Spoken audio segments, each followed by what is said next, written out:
Perfecto. Hello, everybody, and welcome to Wednesday of Fall into Self-Growth. And today is going to be an incredible course that I'm very excited for. I hope you are as well. We are talking about shoulder hygiene and taking care of yourself. We're going to break down the mechanics of your shoulder and how to do it with Garrison. He is coming to drop the knowledge on you. If you're a manual wheelchair user, drop your name in the chat to win a set of Kenda tires. And without further ado, Garrison, it's all yours. All right. What's going on, guys? Happy Wednesday. So see if we can get some interaction here. What is, I guess, the biggest part of or troubles that you guys have with shoulders? I know there's probably a lot of them out there for some of you. But like, what's the one thing that everybody always complains about their shoulders? Feel free to either drop it in the chat or take yourself off mute and we'll just kind of go from there. Just some common things that you guys have roadblocks with. Tension. Tight shoulders, yep. Yeah. Mobility side of it, as far as just full range of motion. Yeah, be hurting. Yeah, okay.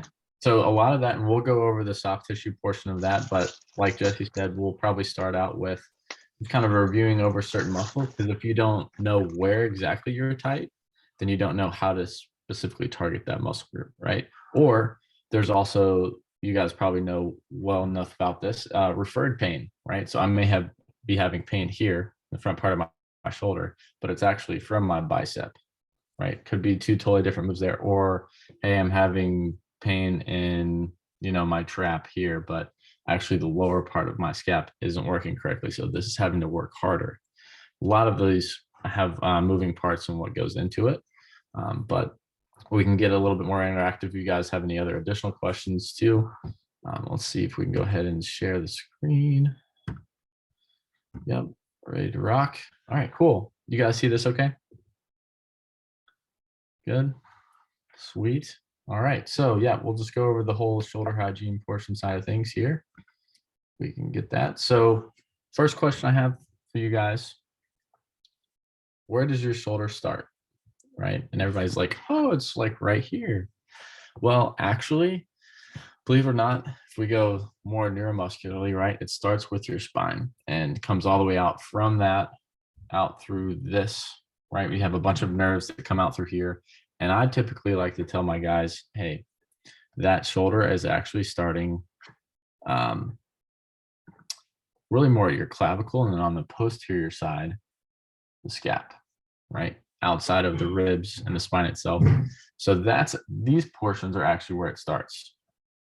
Now, when we're looking a little bit further outside of that, right? So if we can go to the next slide here. So, right, posture is really a big thing, right? And a lot of this, we were pretty conscious about it throughout the day, like, right, if we're on computers, looking at cell phones, things like that, right? Like, a lot of this is going to influence what we have here. And in the baseball industry, we have guys that have pretty common thing that's coming up called thoracic outlet syndrome, right? So basically what happens because of this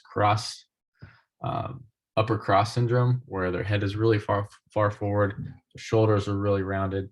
This is going to put a lot of stress on these nerves and veins, arteries, right, that are coming out through here. And so when guys get tested, they put their arm up at this 90-degree angle, and they find out that they just cut off all blood flow circulation, right? So when we adjust some of it, if you catch the early stages, you can make sure that you can pull your shoulders back and actually be able to have good blood flow as you go through that, right? But the overall shoulder girdle in it of itself, right, it's all starts right here and influences those. So it's something that we can be aware of too. Now, right, we'll mainly just go over the rotator cuff, deltoid, and we'll kind of do a bonus one, coracobrachialis there at the end. But the rotator cuff in and of itself, right, I like to use this acronym called SITS. SITS being Supraspinatus, Infraspinatus, Teres Minor, and subscap. right? So you have those four. Those are what make up what we call the rotator cuff, right? And then the deltoid is this one that you guys are probably pretty familiar with. Kind of looks like a teardrop one. Whenever you see guys that are really, really jacked, right? And they can see that pretty prominently. And then the coracobrachialis is really, really small. And it's actually, right, if you know anything about anatomy, coracoid process from the scapula, right, into the brachialis, sounds a lot like bicep brachii, right? It's going to be attached to those two. So that part of the scap, and then close to that, I'm using too many scientific words here, but the tubercle, intertubercle of the humerus is kind of where it attaches, kind of similar to where your lat and also your teres major and minor attach as well. So, right, here's the supraspinatus right here up top. I'm actually going to see if I can pull up this one. There it is. There's like a really cool interactive thing that we have, if it'll load, to kind of go around and look at into this based on that. So as we're waiting on that, right? So supra being above the top portion here, right? And this is the one that's highlighted in blue. The other ones are the other parts of the shoulder that we'll review over. But the biggest thing with that, right, you can see kind of where that attaches down here. And that's going to assist with, right, lifting the shoulder up, right, or abduction, right? And then also a lot of internal rotation and humeral rotation this way as well, right? Let's see if this is loading for us. No, we want to look at the shoulder, right? So we'll go here. All right, so, right, we can kind of look all around for this. Here's that supraspinatus part. We shuffle around and look at this from the beginning, and even look at, you know, how it moves, right? There's a lot of other content that this page has. Hello, but my name this is all really cool information that we can go through. If you guys have any other particular questions on any other muscles after we review over this, more than happy to go over this too. But so that's the first one of the rotator cuff, right, is the supraspinatus. Now we have the infraspinatus, right? So if you kind of break these words down, infra being below, supra being above, right? And it's referencing the spine of the scap, which is this bony part right up here. Okay, so this one kind of sits underneath. A lot of people, you know, like to have this one massaged a lot because, you know, you have really, really tight shoulders. But again, so for that infraspinatus, that's right here. We'll let us select it, right? And you can see a lot of these are attaching pretty similar to that top part of the humerus.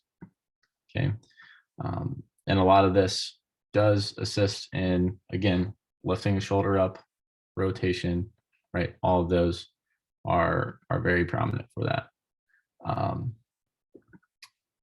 With that being said, though, a lot of this, for the population I work with a lot of, right, infraspinatus is kind of goes hand in hand with guys who are like putting their arms behind their back.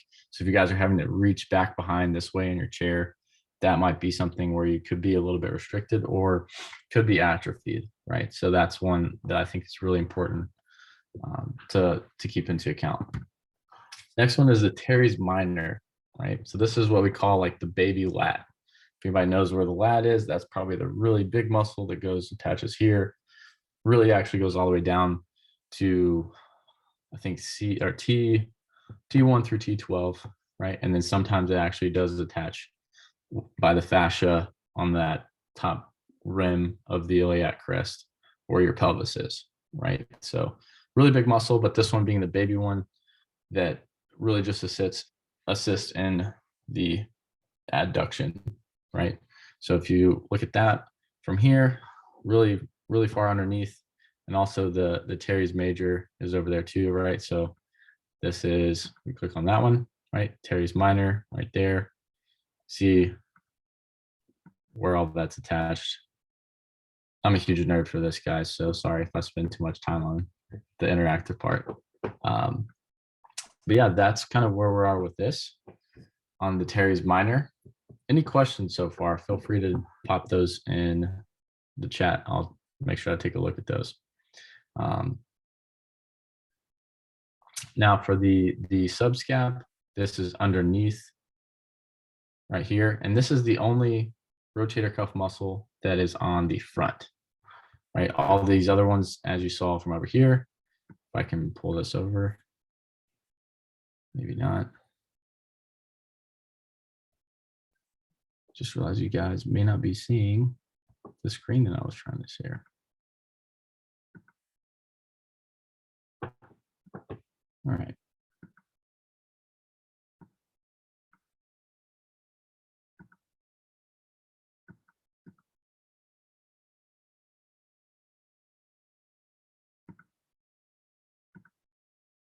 Can you guys see this one? Awesome. All right, cool. So this is the Teres, right? And the ones we went over, this is Supra, Infraspinatus. There, we can zoom out a little bit if we need to. Right, but here's that Teres Minor. And then the Teres Major, which is a little bit bigger one, right? And that's a very similar spot where that's gonna be sitting right there in the humerus, right? So all of these are keeping that humeral head sucked into that ball and socket so it can rotate really, really cleanly, right? All right, now we'll go back here real quick to the slides. Boom. Go. All right, so deltoid, a lot of people just use this as one general muscle, but I like to break it up into 3 different parts because a bunch of different exercises do, kind of hit these a little bit differently. So you have the anterior head, which is right here, middle head, which is more on the side, that big teardrop part that I was talking about, and then the posterior side, which also assists in a lot of these rotator cuff muscles. So when we're looking at these, right, we're going back to the interactive piece here. So posterior side, we're looking at the rear, here's the middle, right? And then if we go back to the front, here's the anterior delt, okay? So really close also to the pec. We don't really touch on those that much. But most of these, again, they're assisting in the lifting up and down of that shoulder. And we'll do some exercises for that here too. Now, when we go to the next screen, a lot of bouncing back and forth here. I wish I could have put this and the slideshow on the same screen. That would have been kind of cool. We'll go back to this one. All right, so back here, now we got the Serratus Anterior, which is another one, another bonus one, but this one assists in, any type of reaching up or anything where your scap needs to go up here, or you'll see some of the guys who are like really big bodybuilders, right? They have, looks like their ribs are kind of sticking out. It's actually this muscle, right? And this helps with a lot of pictures to be able to feel, get that scap to move, because sometimes the scap gets pinned down and then you're just moving with your humerus. And then that's where these other muscles that I touched on take that wear and tear and that fraying, right? Because the scap isn't able to move. So you're kind of limited in that range of motion there. So if I go back here, we'll point out the serratus. So we'll go here.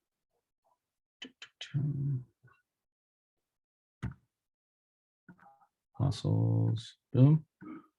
All right, so there's the serratus anterior right underneath there, right? And you can see it attaches down here at the bottom part of that scap, right here, right? So that helps pull this scap forward. So if we look back to the front view, right? That's gonna pull everything this way through that, okay? So with that, now we'll move on to the next one.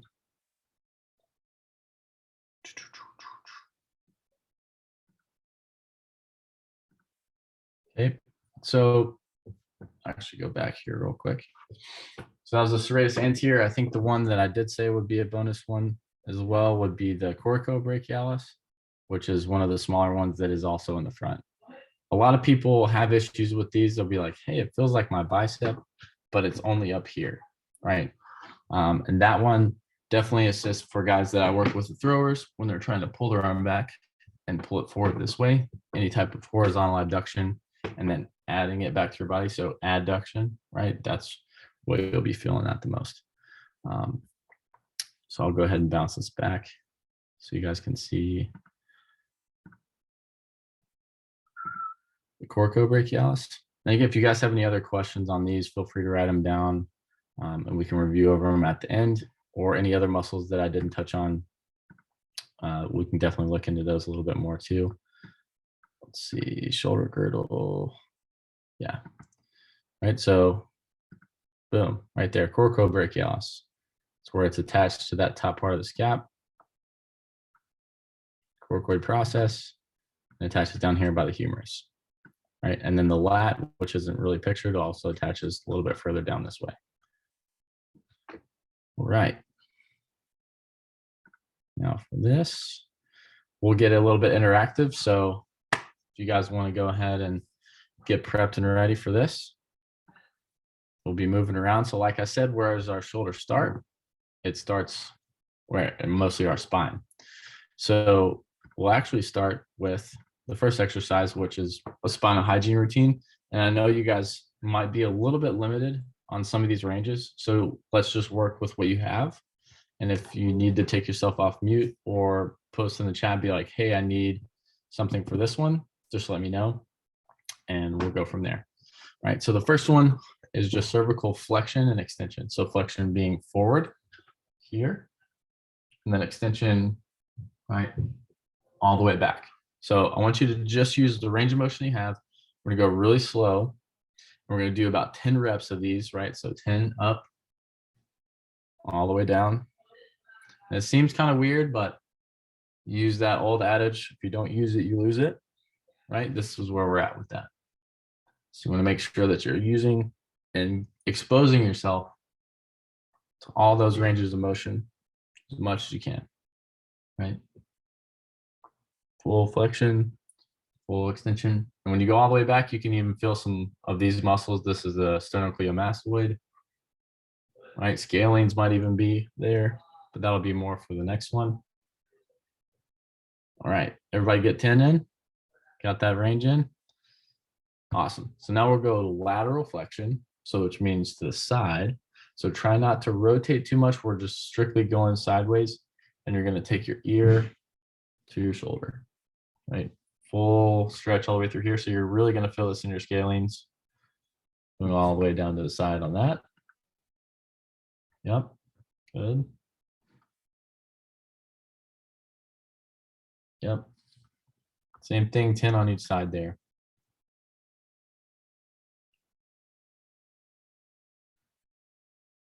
Boom.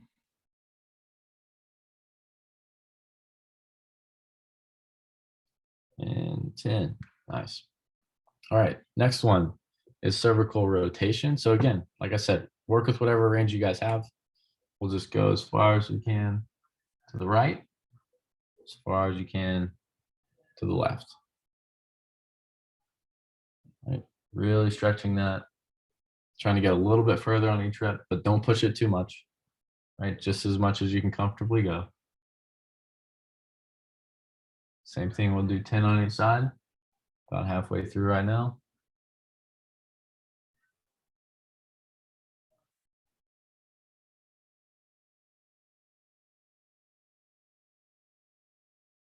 All right, so as we progress through these, it'll be a little bit more and more difficult too. So if you guys do need anything to assist you, please let me know.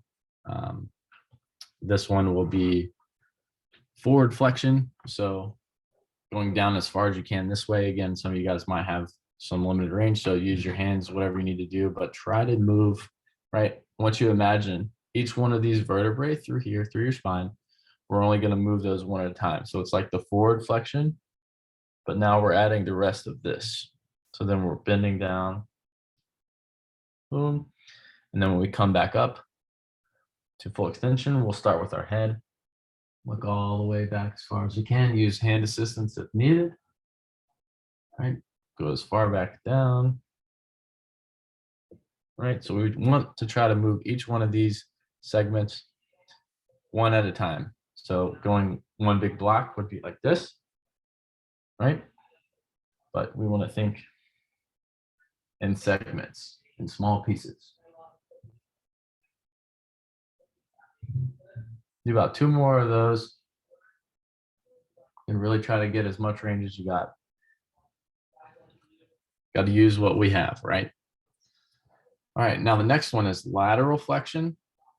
Depending on what your seat has allowed, you may have to be, you know, a little bit limited here, but use your hands and try to use your hands as you do more of these as less and less as you can.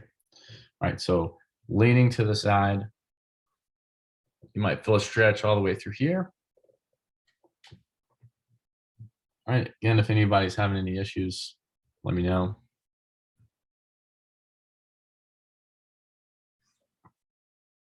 We do 5 on each side.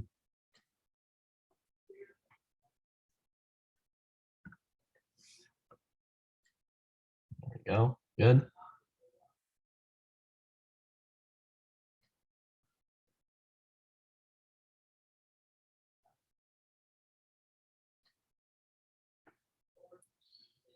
Yeah, 5, 5, nice. All right, next one is rotation. Again, if you need any arm assistance, feel free to grab it, but we want to try to think if we can replace our shoulders going from here and then just rotate as far as we can. Sometimes people like to hold their arms up here or further out, totally your choice, but I want you to mostly just move through your range here, right? So rotating with what you have. If this is all you got, then just try to hit that range each rep, right? Moving around. And if you want to add the rotation with your neck with it too, that's awesome. Whatever feels more comfortable to you.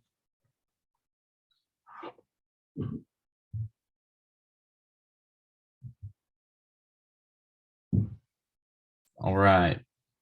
So now that we got the spine warmed up, now we can expect that our brain's going to send these signals out to the rest of our body further out a lot more efficiently, right? So if it's stiff and uncompliant, it's going to be really hard for you to ask it to do certain things and maybe even get it to progress from that, right? So from here, again, this is just all general range of motion stuff here. But we're going to go shoulder and scap cars, right? Most of these are going to be done in slow motion.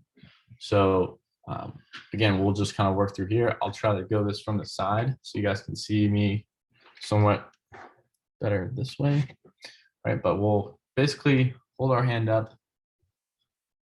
As much of the range of motion as you guys have, if you can only get to here, that's totally fine, right? I'm just going to go all the way through here. And once I get to that top range, then I'm going to turn my hand over this way, come all the way back around and down. Okay, and then I come back up. Once I get to that halfway point, like right about here, then I'm going to flip my hand, go back down, right? We're going to do 5 of each arm. Boom. All the way up. And if you want to make this really challenging on your own, you can get really close to a wall, right? And try to see if you can hold this without extending your arm out as much, right? So just try to keep challenging yourself a little bit more each and each day, right? I like to tell my athletes, just get 1% better. If you get that 1% better each day, then over a course of a month, right? That could be 30% better, and there's going to be ups and downs with that. I'm going to move on to the next arm. But as you do that, right, over the course of a year, if you only get 1 or even 0.038% better each day, then that's 12% a year. I think that's pretty good. If anybody took any financial classes, 12% return on anything it's pretty awesome, right? You got one more here, all the way back, getting here, flip the hand over, and good. Yeah, that's right, Brianna. 12 is better than 0, 100%. All right, so that is the shoulder car. Now we're going to do the scap car. So for the scap, right, think about just moving this part, but we're going to lift up and imagine making a box with your scap. So we're going to go up, back, down, and then forward. Up, back, down, forward. We're going to do 3 in this way, in this range.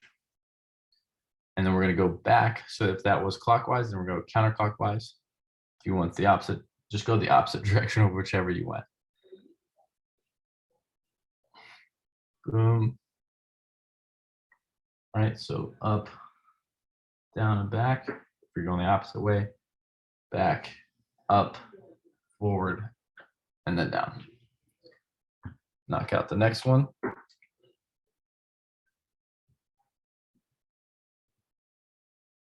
Right, stick to one. So up, back, down, forward.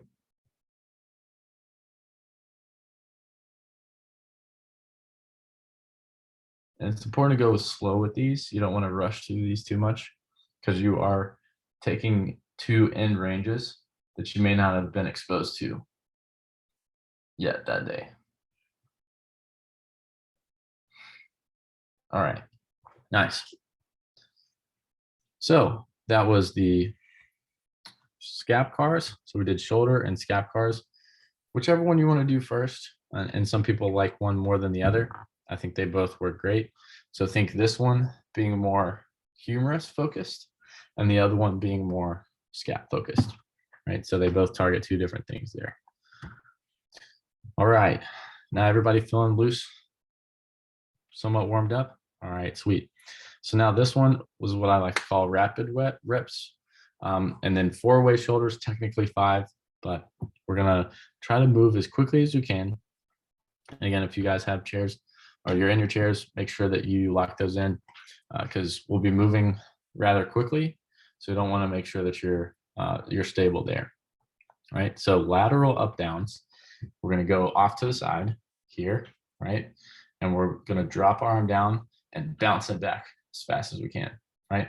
So I want you guys to do 20. Yep, I said that, 20, 20, as fast as you can, up and down, back to the start is 20. So you're throwing your arm down, bouncing it back. Throw it down, bounce it back. Should feel a nice little burn here too.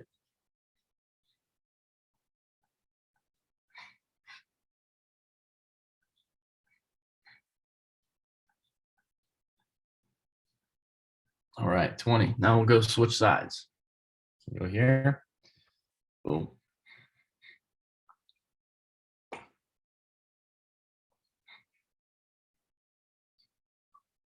16, 17, 18, 19, 20. Nice. Do you want to go up a notch? You can also use a tennis ball, right? This is just the advanced option. You guys don't need this, but you can try to drop it and then catch it and bounce it back. So that's another variation that you can do. All right. Now I have anterior, so this was lateral. Now I have anterior, which will be in front. Okay, so make sure you have enough room in front of you so you don't hit anything. I think I might hit my desk here, right? So again, start here, even with your shoulder, whichever range you have, the top range you have, and we're gonna go all the way down, right? And back up. We'll do 20 of those. 1, 2, 9, 10, 11, 12, 15, 16, 17, 18, 19, and 20. All right, switch sides. So here, 1, 2, 8, 9, 10, 11, 19, 20. Nice. All right.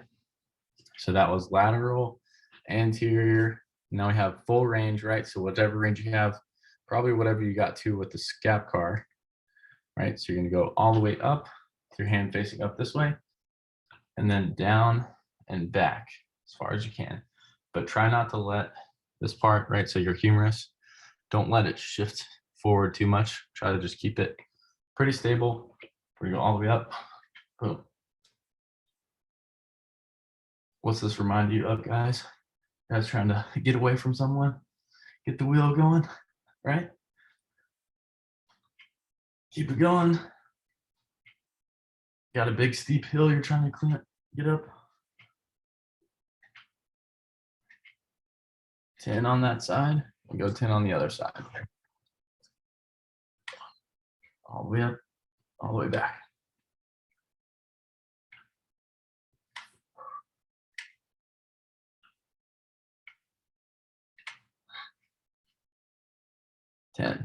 Nice. All right, so again, make sure if you can only get to here, and I even have baseball guys that don't have very good shoulder flexion, so they only get up to here, and that's as far as they go, right? For me, I do a lot of stuff overhead, so I got a little bit more range than the average person. All right, now horizontal abduction. We talked about this before, the serratus, right? This one does assist in this, right? So we're going to think about almost like slamming a door. And then once we get past like our midsection here, then we're going to turn our hand and go this way, right? So we'll do 10 this way, 10 through here. So how often would I recommend doing these? Yep, I can see you guys have a copy as well. I'd prefer to do these pretty much every day.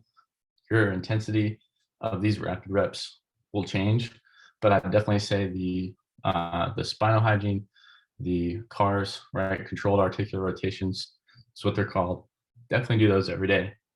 This one you could break up into 2-3 times a week if you're going really hard at these, right? Really focus when you reach across, guys, try to get that scap to come out as far as you can. If you haven't yet, we'll go ahead and switch sides here. All right, so get past that midline, turn that hand over and really reach, throw it back.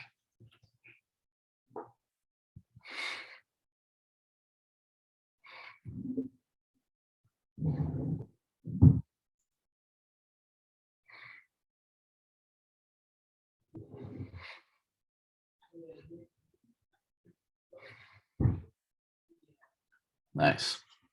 All right, so that was horizontal abduction. Now we have axial rotations, right? So I talked about this at the beginning, where we want that humerus, right? Here's the scap, where everything sits. Glenohumeral fossa and the humerus to rotate in like this. So if you never do that, you can't expect your arm to rotate that way, right? I work with guys who throw at really high speeds, right? So they have to be really efficient in that. So what we were gonna do, right? I want you to think about turning your hand back as far as you got and then flipping it as far forward as much as you have there, right? Turning, boom. We're gonna do 20 of these, right? If you feel like you're getting less and less range, try to get to as far as you can and then hold it. And then just twist that out. And again, if you can't hold it up, you can even rotate down at your side or whatever range you can hold it at and try to really just focus on pivoting that humerus.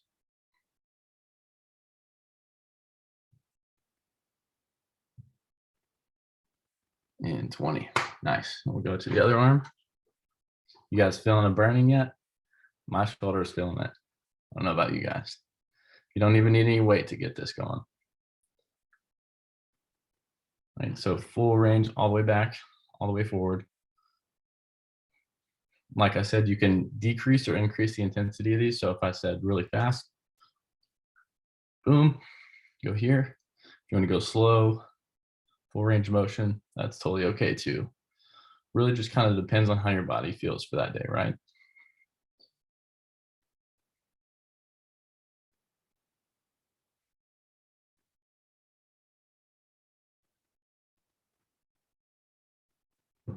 All right, so that's the axial rotations. Any questions on those before we move on to the next one? Good. All right. Does the PowerPoint tell us how many reps of each exercise? No, it doesn't. Why it doesn't is because you want to actually progress these and add reps as you get better, right? So let's say this week you start at 25, then you can go to 50. Then the next week you go to 75, 100, 200. And you can break those up into sets and reps as many as you want. But I would say the goal for you guys is to get to about 200 reps in one sitting, right? May or may not have to break it up into sets of 100, but it does sound like a lot. I know you guys will definitely be able to need to use this. So just like someone needs to walk every day, you guys also will need to move these around every day just to get everything moving and grooving, right? So the advanced portion, right? I kind of already did talk about this with the tennis ball here, right? So the rebounds would be similar to you just dropping and then bouncing back really, really quickly. But if you guys want to try these, you just do them in this portion, the anterior and the lateral side, right? You could do a little bit heavier of a ball and do the rotations if you want. I've only done up to 5 pounds. I wouldn't recommend any more than that for those. For this though, I can type in the reps for that. Go back to that. But again, totally advanced based on what you have range of motion wise on that end. And even for a lot of these cars, rotations, you can add some band resistance as well. But again, you guys are more than welcome to ask either via Instagram or email.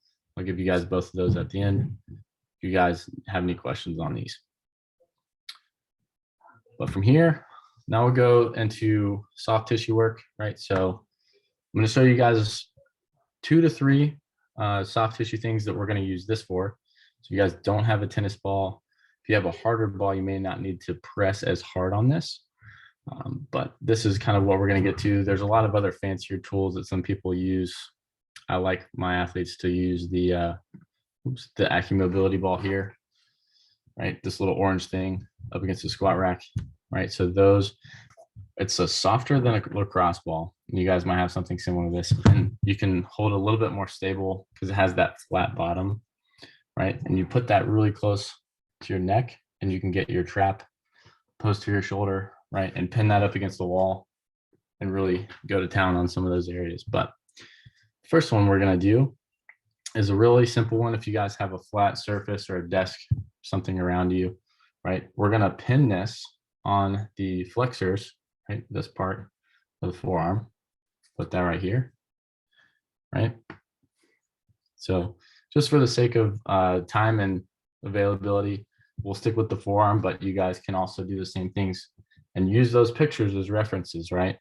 Of where to hit, right? Infraspinatus, supraspinatus, and some of them will be pretty painful. So you might have to back off on them a little bit, but as we're going through this one, through flexion, you're just pinning this down and moving your wrist back and forth as best you can, right? Just holding that down. You don't want to spend any more than 2 minutes on this, if 1 minute, but let's say like you start out and you're getting a, I don't know, 5 out of 10, 10 being the worst pain you ever felt. 5 is like kind of where you're at. You want it to get down to about a 2. And then once it gets off of that 2, then you'll just let that, you know, slowly subside. If you guys want to knock out the other arm, you can, right? But this is really good for guys who, you know, or you ladies who are on the computer all the time, right? Carpal tunnel type things, right? This is really good stuff for you guys to be able to have these muscle fibers to glide up against each other, right? So if it's, I like to think of it as like spaghetti noodles, right? So if you're really, really tight, really, really stiff, they're like cooked spaghetti noodles where they're all over the place like this, right? But if you get these to get relaxed and released, right? I'm sure you guys may have had some massages before, or maybe some type of dry needling, acupuncture, right? That'll actually get those tissues to be more like the spaghetti noodles back when they were in the box, so they can glide like this. Unfortunately, the real spaghetti, you can't go from cooked to uncooked, but for our tissues you can, which is pretty cool, right? So that is the flexor portion. If you guys want to knock out some extensors and go here, this one is rather difficult if you don't have a wall or something to push that up against, or you can just use the other one and put weight on it. And again, go back and forth through here. Right. And then my favorite one is the base of the tricep.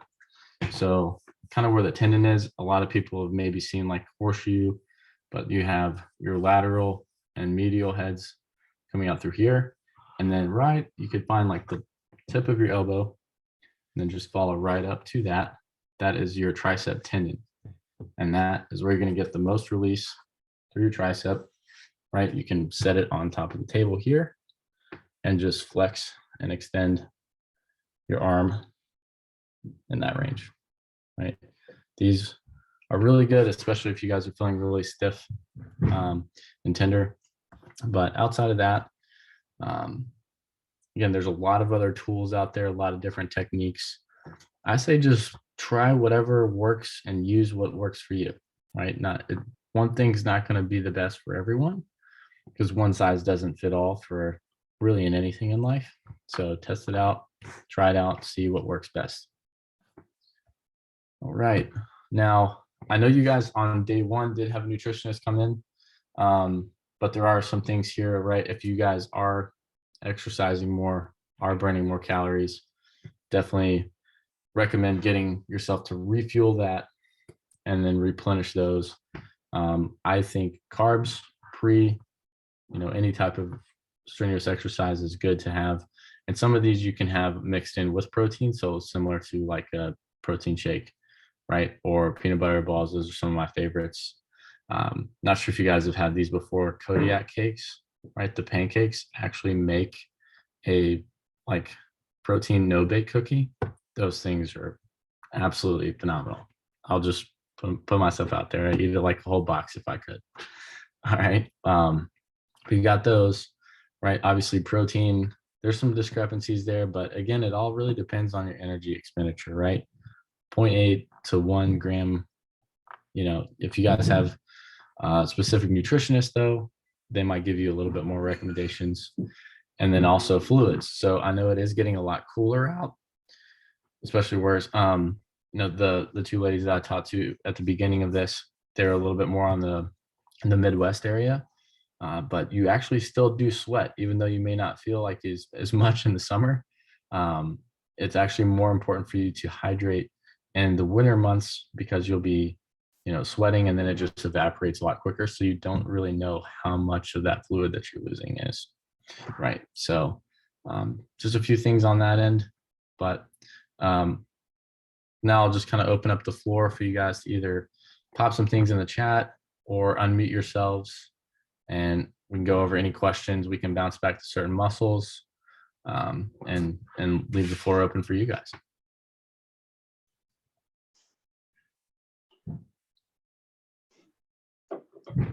So I have a question about when to try to fix a shoulder issue yourself or when you should probably ask, for additional help. So so if you're having like some stiffness and soreness, at what point does fixing it yourself is like, when do you suggest that a person would maybe get like a second opinion, go to the doctor, massage therapist or something?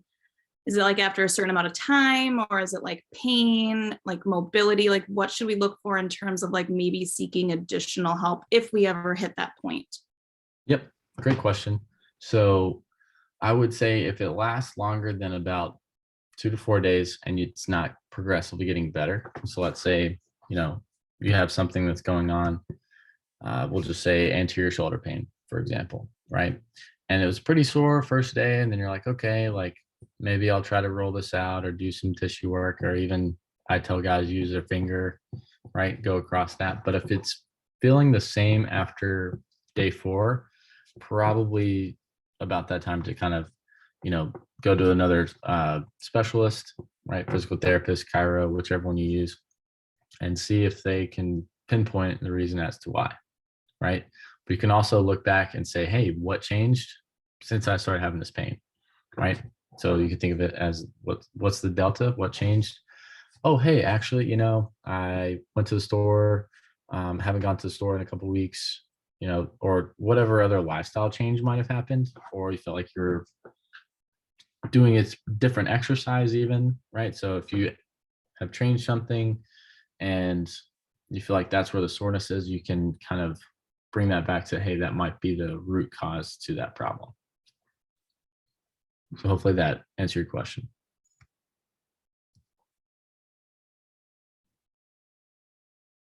Anybody else? Don't be scared.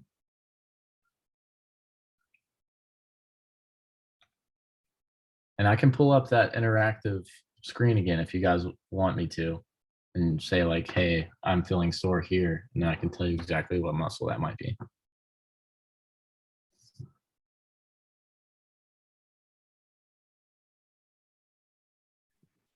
I guess if no one has any follow-up, I guess to kind of play off of the question that I was just asking, I pulled my shoulder muscle, I think back in September at some time, and it was sore for weeks. My brother, he's able-bodied and he is very into fitness. He said that I shouldn't look into it because my mobility was fine. Like I have like my range of motion was totally fine. He's like, if your range of motion is fine, you shouldn't look into it. But I guess my issue was like, it was under my shoulder blade. So it was really hard for me to try to like rub it out myself because I could feel like it was hard to get underneath it. So that was like problem area for me, was like those muscles like right in the curve of that shoulder blade. Yep. So you guys are seeing this. You're talking about outside of the shoulder, not on the shoulder, correct? Yeah, I feel like the muscle that was damaged or sore was like under that bone that I just couldn't like feel and rub it out because there was, that blade in the way. A lot of that so this is the trap. You can split this up into upper, middle, and lower trap regions. But if I hide that one, then there's a bunch of other ones that we can kind of tap into. Here, there's the rhomboid. That kind of would be my first go-to from what I heard you say, because it's right, attaches to that scap right under there. And sometimes that gets knotted up. Area is definitely where the heat and the pins and needles was coming from for weeks. Here. Yeah, I wasn't sure what I could do to kind of help figure that out. If I just like let it go, or just maybe I probably should have gotten a second opinion now that I hear that, but. Sure. Yeah. So that in itself, right, you're getting those pins and needles feelings, several different things. Obviously, I'm not someone to give out a diagnosis, but if those pins and needles, there could be something in the vertebrae where you could be feeling that, but also even just purely stretching it out, right? So if this is all knotted up, right, like I said before, like the whole spaghetti analogy that I used, right? If you get that to stretch out more, think about, and the muscles lining, you can see kind of some of the fibers here, but for this one, they move like this, right? So if you think about where those muscle lines are, what can I do movement wise to try to stretch that, right? So do you still have that issue right now or no? Not nearly as bad as it was, but maybe like once or twice a week, I'll still feel that same spot just gets really warm. It gets really warm and kind of stiff out of nowhere. It doesn't matter if I'm sitting or working out or doing nothing. It literally comes out of nowhere. Sure. So I think if you do like some of the scap cars, like I was mentioning, or even just taking your hand out, and it's really important to also extend your wrist, because if you want to talk more about fascia linings and things like that, this puts the fascia on tension, and then you try to reach out with your scap like that, right? But like really, really press out, like press through here, like almost like you're shooting a web from your palm. You're really reaching through that. That can stretch that rhomboid out, right? So like if you go across here, now you're stretching more of that posterior cuff area that we kind of went over, but the rhomboid is also a really important one for that, to make sure that you're getting that full extension and upward rotation. So that would be some of my suggestions. Obviously, there might be a root cause for that, right? You can see all the nerves and everything that are running through here that stem off of each vertebrae. So that might be something to look a little bit further into. Thank you. Of course.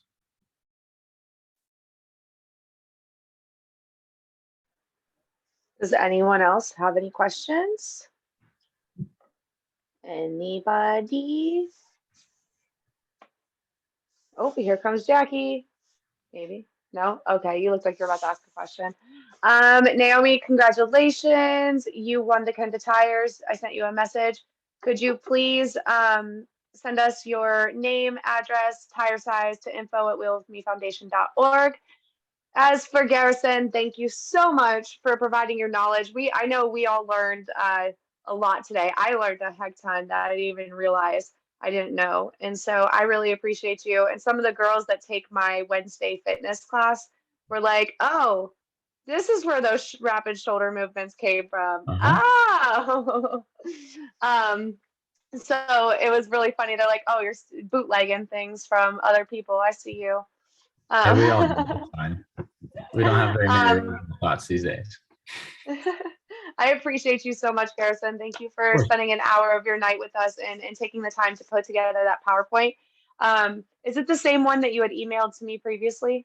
Yep, that's the same one. I didn't make any edits from it. So perfect. So we're gonna, you guys post this call. We'll send you the recording and we'll also attach that PowerPoint along with Garrison's information. So you can reach out to him directly if you have any one-on-one questions. And you can always refer back to this recording if you want to just have a refresher and then go back through those movements again. Thank you guys for spending another hour of your night with us for this week. It's been an awesome empowerment week so far. Tomorrow we have how to become an advocate at 7 p.m. Eastern. And then Friday we have how to become or to get a job and build your resume at 6 p.m. Eastern. So if you want to sign up for those will also be in the post-call email. And thank you guys. Does anyone have anything else they want to add? No? Okay. It's great having you guys. Appreciate you having me on.